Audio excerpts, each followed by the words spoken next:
कलाहांडी गठन दिवस 1949 मसीहा आज दिन में स्वतंत्र जिला मान्यता पाइथिला कलाहांडी।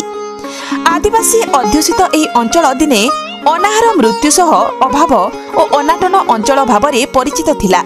यह गरीबीर गवेषणागार थिबा बेले बड़ नेता और लेखक एठाकू गरीबीर गवेषणा करिबा पई आसुथिले, किंतु एथि मध्यरे बीती जाइछि 75 वर्ष।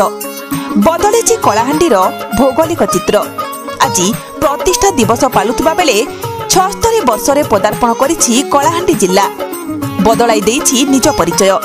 शिक्षा, स्वास्थ्य, गमनागमन और कृषि क्षेत्र में कलाहांडी सृष्टि करि पारिछि निजर स्वतंत्र परिचय। एने आज कलाहांडी जिला प्रशासन पक्षरु जिला गठन दिवस पालन हो जाइछि। सकाळु जिलार अधिष्ठात्री देवी मां माणिकेश्वरी मंदिररू एक विशाल मशाल शोभायात्रा बाहरी सहर परिक्रमा करिबा परे टाउन हॉल ठारे पहुंचिबा परे मंच पूजा अनुष्ठित होइतिला। परे परे सभा कार्य अनुष्ठित होइतिला। अनुष्ठित कार्यक्रम में मुख्य अतिथि भाव में कलाहांडी विश्वविद्यालयर कुलपति निवेदिता नाठार, जिलापाल पावर सचिन प्रकाश, अतिरिक्त जिलापाल तन्मय तरबान प्रमुख जोग देथिबा विकसित कलाहांडी को नहीं निजर वक्तव्य रखिथिले।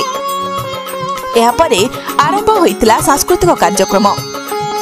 वीरवाद्य घुमुरा सह विभिन्न सांस्कृतिक कार्यक्रम परिवेषण होइतिला।